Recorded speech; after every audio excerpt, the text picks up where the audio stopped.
Gloria Gaither and her husband Bill were known as the soulful heart of church music. Now, though, she's saying goodbye, maybe to all of us as well as the stage, with a weak voice and tears in her eyes. What went on behind the scenes to make this sad goodbye possible? Why are fans all over the world getting ready for the saddest episode yet? Gloria Gaither has been more than just Bill Gaither's wife for a long time. Some of the most powerful Christian songs ever were written with her in mind.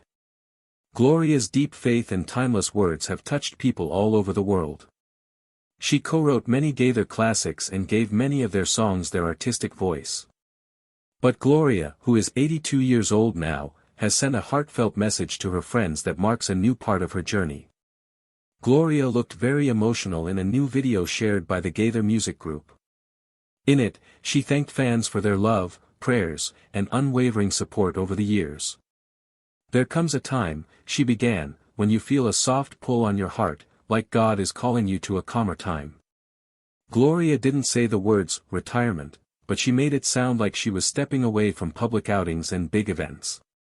In its place, she wants to spend more time with her family and focus on writing, thinking, and quiet times. Quite different from the many years of traveling, performing, and ministry.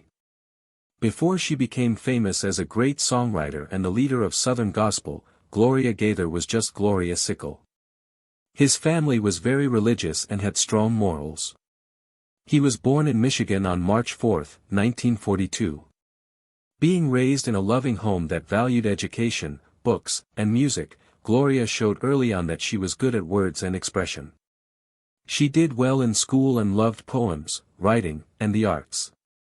Gloria went to Anderson University, a small Christian college in Indiana, after high school to get a degree in English. That's where she not only grew intellectually, but also spiritually, which would later show up in every song she wrote. Gloria met a young, active music teacher named Bill Gaither while she was at Anderson. At first, they worked together. Bill had already tried his hand at church music when he formed the Bill Gaither Trio with his brother and sister. It didn't take long for them to become close because they both loved faith and art. They became husband and wife in 1962, and their work together would forever change Christian music. Bill started making music full-time while Gloria kept teaching English at Alexandria High School. But Gloria's skill for writing lyrics and deep poetic understanding started to show up in the trio's songs. Bill wrote the tunes, and Gloria, who was very good at writing, brought them to life with powerful, heartfelt words that millions of people could relate to. Because He Lives, the song she wrote that became a big hit, was her big break. Written when things were rough in their lives, they were expecting their third child and the country was in a state of chaos. By the end of the 1960s, Gloria and Bill Gaither had what many Christians would have called an ideal life. They were married, had a young family, and used music to do service with all their hearts. On the inside, though, they were going through one of the hardest times of their lives in terms of mind and heart. The world was in a mess. There was a war going on in Vietnam. The civil rights movement shook the whole country. There were protests on college campuses, and traditional Christian values were being publicly questioned. The Gaithers were also dealing with their own doubts at the same time. Bill was tired from touring all the time and the stress of his ministry, and Gloria, who was expecting their third child, was worried about what kind of world they would be bringing a kid into. They put their faith in God during this emotional storm, and something amazing happened. Gloria felt a wave of peace and fresh trust in God's promises as she prayed and looked for comfort. In that deep, quiet moment, the lyrics to "Because He Lives" began to come together. The words weren't written from a place of ease. They were made out of pain, fear, and a pressing need for hope. Which is why they touched so many people so deeply. When it was made in 1971, the song quickly became a worldwide prayer for Christians who are going through hard times. It wasn't just a song. It meant putting your faith in a God who knows what will happen, even if the present seems unclear. Because He Lives was a big hit, which made the Gaithers and Gloria in particular more well-known. All of a sudden, she wasn't just the wife of a church singer or a writer who worked behind the scenes.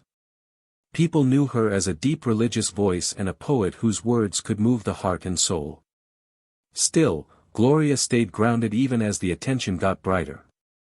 She kept writing a lot, not just songs but also devotionals, books, and personal essays that were full of wise words about faith, family, and purpose. She wrote more than 700 songs with Bill, and many of them are now heard in churches all over the world. But Gloria's voice may have been truly special because of how she mixed deep theology with real human emotion in her lyrics. She wasn't too proud to write. She wrote about real-life events like being a mother, working in the church, being sad, and being happy. In the 1970s and 1980s, Gloria's influence and presence stayed strong, even as the Gaither vocal band became more well-known and the Homecoming video series began. Not often did she have a microphone in her hand, but her voice was in every song, prayer, and moving moment that touched people. During this time, she also became a good friend to younger Christian singers and a popular speaker at women's events. Because she was smart and had a calm, reflective style, she stood out in a field that was mostly men. It wasn't just what she wrote that made her special. It showed in how well she understood the soul, the struggles of daily life, and the hope that never fades that faith gives us. Gloria was the quiet power behind it all, writing, speaking, and ministering with unmatched grace and wisdom. The Gaither trio grew into the Gaither vocal band, and the Homecoming series became a huge hit. Fans look back on not only her gifts to gospel music, but also the amazing journey that took her from being a teacher in a small town to becoming a voice of faith through music. Gloria Gaither became even more of a quiet revolutionary in the world of church music as the 1970s and 1980s went on. There was a steady flow of Gloria's speech beneath their creative and spiritual legacy, even though her husband Bill was often the center of attention. It wasn't loud, but her impact was strong. Christians all over the world came to know and love the Gaither vocal band and later the Gaither Homecoming series. Their music was more than just a show. It was for service. The songs Gloria wrote had a depth and literary beauty that made them stand out in their field. In a field where clichés and repetition are common, Gloria's songs were full of deep theological thought, beautiful imagery, and honest feelings. She knew how to make theology personal, how to turn the big mysteries of God into lines that regular people could sing as they went through grief, joy, doubt, and faith. The way she added a sense of story to gospel music was one of her most important accomplishments. Gloria wrote more than just songs. She told stories about how people went from darkness to light, from hopelessness to hope, and from death to life again. Her songs had a literary weight that hit close to home. She understood the arc of redemption not only in the Bible but also in people's lives, and she put that knowledge into words that still move people today. Gloria was a voice for Christian women of all generations in addition to her songs. She broke down some quiet hurdles at a time when few women had important theological or creative roles in Christian music. She didn't do a show when she wore glitter or shoes. It wasn't like she had to be the wife of a priest and sing backup. There were many sides to Gloria. She was smart, a mother, a thinker, and a spiritual leader. She wrote many devotionals, spiritual journals, and reflective essays. In many of them, she looked at how faith, society, identity, and family all affect each other. Her works helped women deal with motherhood, ministry, and the everyday stresses of life. It was clear that she was having trouble. She didn't act like she knew everything, but she could help people find someone who did. She also left behind a lot of money to spend in the next generation. Gloria was very active in teaching and leading others to Christ. She helped to start the Gaither Family Resources Center and the Gaither Homecoming Bible. She gave younger gospel artists, especially women, a way to get noticed and help them grow. They looked up to her as a singer and as a person. In a world that cared more and more about fame and looks, Gloria stayed focused on what was important. "We never set out to be stars," she said one time. "We promised to be faithful, and that promise has made all the difference." Gloria Gaither lived a deep life, and it showed in every song she wrote. She wasn't flashy, and she didn't try to get attention. But anyone who spent even a moment with her could feel the quiet gravity of her soul. Her faith wasn't something she did on stage, it was lived, practiced, tested, and refined in the furnace of real life. Gloria did her best ministry by being herself in everyday life. Her friends describe her as a good listener, thoughtful, and wise. She filled silence with peace instead of noise. In meetings, she was the one who asked the deeper question. In a crisis, she was the one who brought calm. As a wife, she was devoted. Bill and Gloria were married for 60 years and were not only musical partners, but also true soulmates. Their relationship had its ups and downs, like when they had to raise 3 kids on the road, run a big ministry, and deal with public expectations. But Gloria was always there to support them. Her kids remember a mom who was always there, even when she had a lot going on. She wrote songs late at night after the kids were asleep. They went on long walks and had long talks with her. She taught them more than just about Jesus. She taught them about kindness, honesty, and responsibility as well. In addition to artists, she also mentored writers, pastors, and thinkers, and many of them say that she changed the way they thought about their Christian calling. As a friend, she was loyal and wise, and as a woman of faith, Gloria Gaither was a link between the past and the future. She loved old hymns but wasn't afraid to ask tough questions. She stuck to biblical truth but also made room for complexity. Her faith wasn't afraid of nuance, it was strong enough to handle it. Her life became an example of how to live well, both in public and in private. She showed that success in ministry isn't measured by fame but by faithfulness. That a song is only as powerful as the person who wrote it, and that being a servant is the truest form of greatness. As Gloria steps away from the spotlight, she leaves behind more than a catalog of beloved hymns. She leaves behind a legacy of wisdom, grace, and strength. Her songs will be sung in churches, at funerals, in quiet hospital rooms, and at happy family gatherings for years to come. But maybe even more importantly, she set a great example for men and women who want to live meaningful, humble, and faith-filled lives. In the words she gave us, it seems right to let her own lyrics echo in this moment of goodbye. God sent his Son, and they called him Jesus. He came to love, heal, and forgive. He lived and died. Gloria Gaither is famous for her spiritual depth and beautiful lyrics, but her family has always been her first ministry. Behind every concert, song, and book, there was always home, full of faith, laughter, and long conversations. She and Bill Gaither had 3 children, Suzanne, Amy, and Benjamin. All 3 were affected by their parents' ministry, but in different ways, and all were shaped by Gloria's steady hand and caring heart. Suzanne Gaither Jennings, the oldest, has been involved in the Gaither business and ministry for a long time. She and her parents worked together behind the scenes to manage family resources and co-wrote several songs, including catchy homecoming songs. Suzanne Gaither is more than just a collaborator, she has carried the Gaither vision into the next generation by combining business sense with a deep respect for their musical and spiritual legacy. Amy Gaither Hayes, the middle child, went her own creative path.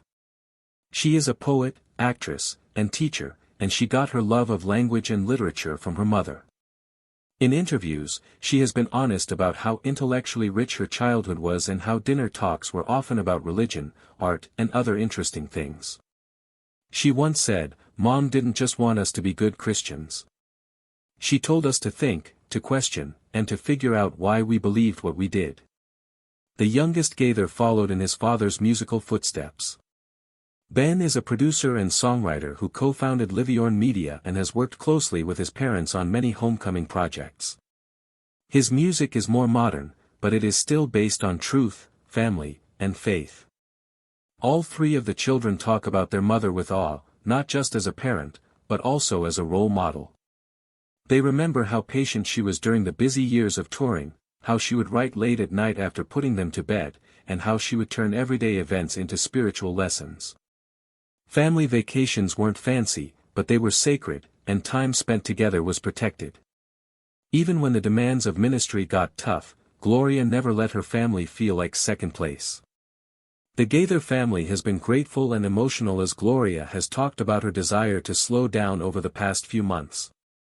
They have always known her as a strong, steady presence, the one who kept things together when life on the road got crazy.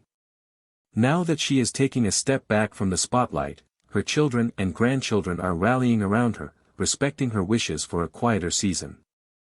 They've made it clear that Gloria Gaither's legacy doesn't end here, it just changes.